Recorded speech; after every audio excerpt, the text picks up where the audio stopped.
Okay, Playdate number 1 of the NAL 2022 season stage number 1. So the EUL has already begun. It's going on right now. I just watched that very first match, and hopefully by the time I finish this and uploaded it and whatever, I can watch the second match and some of the other matches.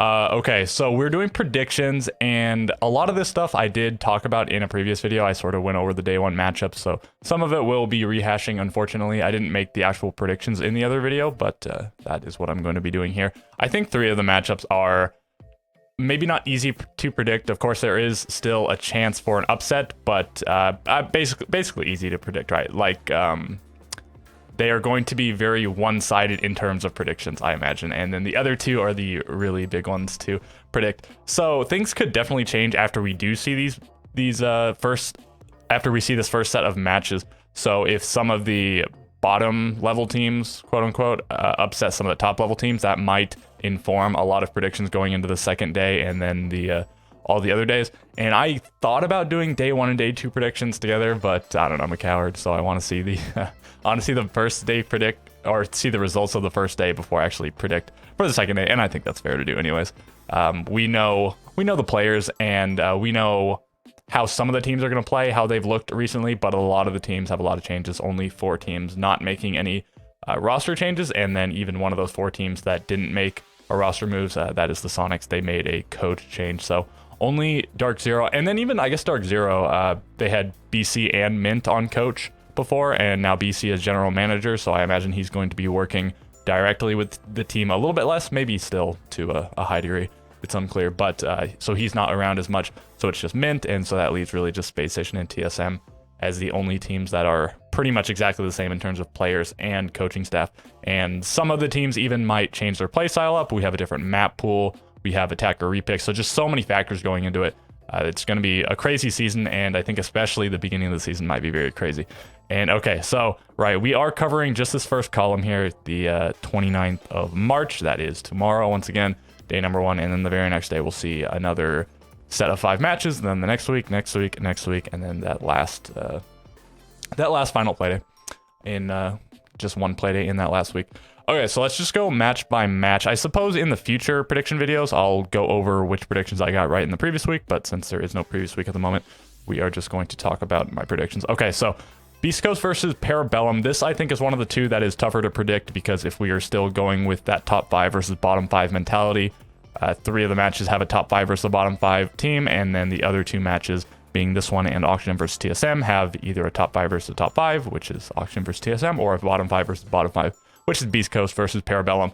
So probably well, we'll see by the end of this. I think I'm probably just going to adhere to my power rankings that I set up. So, well, I mean, a little bit of a spoiler if you did watch the power ranking, but I don't really have any different information to go off of than I had in that video. So Beast Coast versus Parabellum. If this was just straight up the Parabellum roster that qualified for Pro League, if they slid Spirits and Melted, and it's not even to say that their roster got weaker per se with the players that they replaced them with.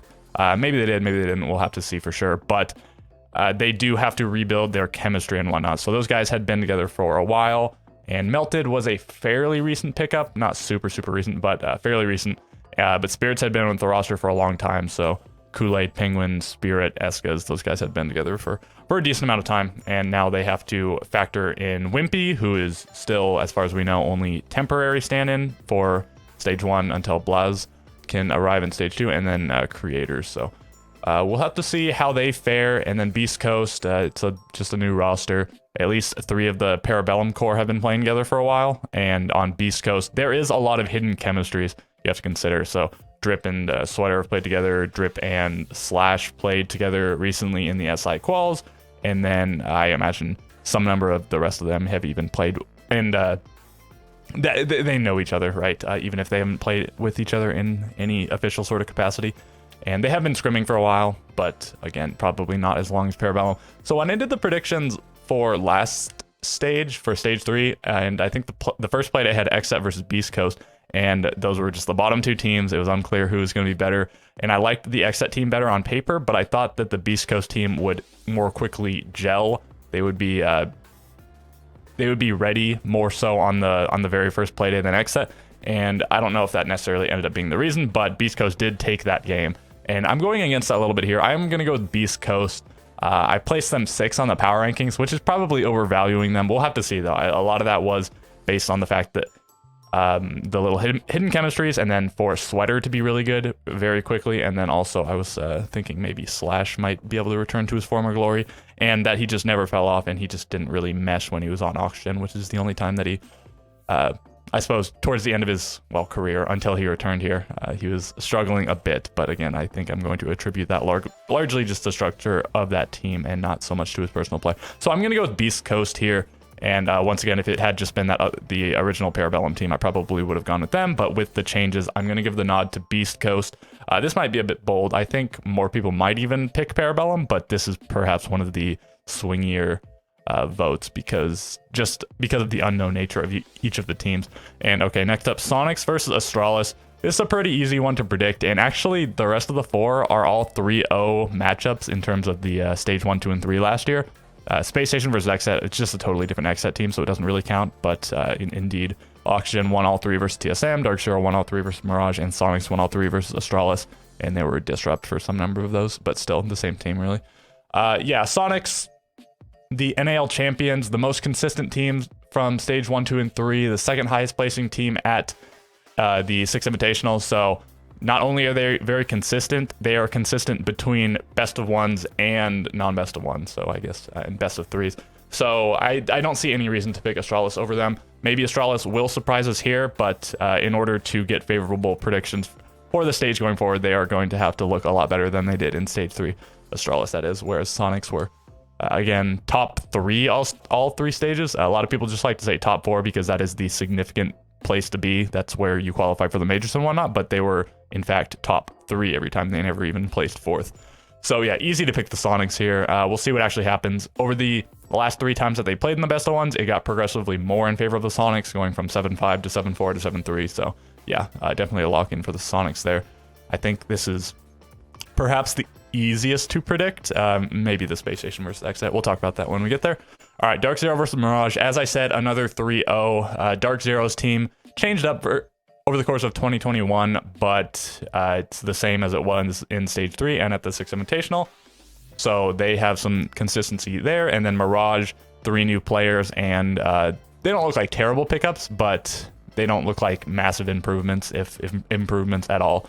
So I think definitely go with DarkZero here. This also could be another easy pick.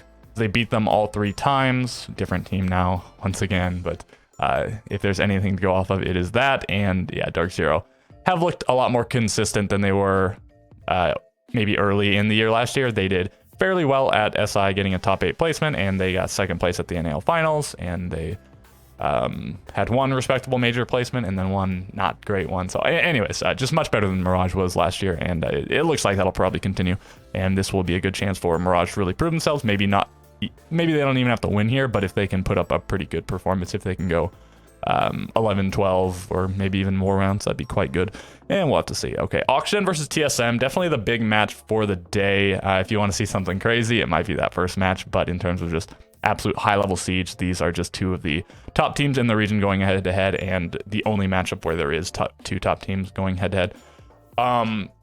I think it's much more difficult to predict than face value might tell you, because TSM is the reigning world champions, so of course that you just have to give so much stake to that. But Oxygen beat them all 3 times they played last year, but Oxygen also replaced 2 of their players. So they had Kino and Yaga before, and now they have Newers and Dream, and they beat them, I think it was 7-5, I want to say, in the first stage, and then it was 2 7-3s, or maybe the 7-5 was in the second stage. It was a 7-5 and 2 7-3s, if I remember right. And they played on 3 different maps. I think they played on Oregon, Club, and Chalet.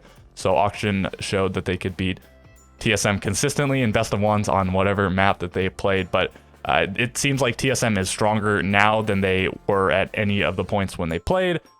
So yeah, once again, I guess to recap, Oxygen has that 3-0 record over TSM, but they also have new players. Might be an improvement, but you also still, even if it is an improvement over time, you still have to take the time to adapt the 3 new players, the 2 new players to the 3 old players, and vice versa. And TSM, yeah, reigning world champions, looked like the best team the most recently, but we are back to best of ones here, and they could not beat Auction last year. So I was thinking about who I wanted to predict here, and I think I might have gone with Auction if they didn't have the roster moves, and I think the roster moves are going to make this team very good, but being the reigning world champions, having made no changes since then, and they just looked so good at SI, except for very early on they were a bit shaky, but once we got into bracket, TSM were really good. I guess they did take one loss that knocked them into the lower bracket, but still. They then came back to beat that very same team in the grand final in a fairly decisive fashion. So I'm going to go with TSM here. I want to pick Oxygen, but maybe if it was just later in the stage, I might have predicted Oxygen versus TSM, and yeah, that would be informed by the other playdays. But if I had to predict this entire thing and I saw Oxygen versus TSM over here and I hadn't watched any other match, I might pick Oxygen. I think they'll need a little bit of a time to adapt. Usually Oxygen, that core of 3, whoever they bring in to supplement them, they do adapt pretty quickly. But the very first day versus the world champions, I guess I'll go with TSM. I didn't want to, but I guess I'm going to go with it.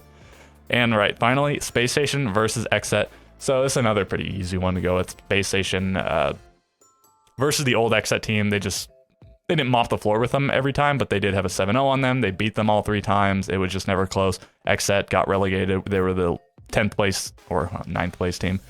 Space Station is the one that locked them into that position in stage 3, and Space Station, after stage 1, which was pretty shaky performance, they were playing with a sub being their analyst. In stages 2 and 3, in best of ones, they were just better than everyone else by a pretty wide margin. Even despite their really poor stage 1 performance, if you total up the stage 1, 2, and 3 points, they are just like head and shoulders above anyone else. Even though Sonics and Oxygen had 2 really good, or Sonics had 3 really good placements and Oxygen had 2 really good placements. Space Station just had so many points, like they were so far above everyone in stages 2 and 3. So yeah, just absolute kings of best of 1, and maybe they've fallen off. I mean, they were the worst performing team at SI, but they were also not that well performing at the majors. They were the best performing NA team, I suppose, at the majors, but still 8th place, 5th through 8th place at both majors, and then 9th through 12th place at SI. Because SI is a bigger, more prestigious tournament with, in theory, better talent. I'd say it's like an equal placement, like a 9th place versus a 12th place, or however you want to call it. So, or I guess it's like 5th place versus 9th place kind of thing, depending on however you want to call it, because of the whole tiebreaker thing that never really gets solved. Yeah, so I'm just going with Space Station. I'm just trying to add some color to the thing. This would be a big one for XSET to come out and win, though, right? So new team with players that have played together and they're all friends and stuff. But yeah, just a new team, and to come out and beat the undisputed best of 1 team from NA last year, that'd be big.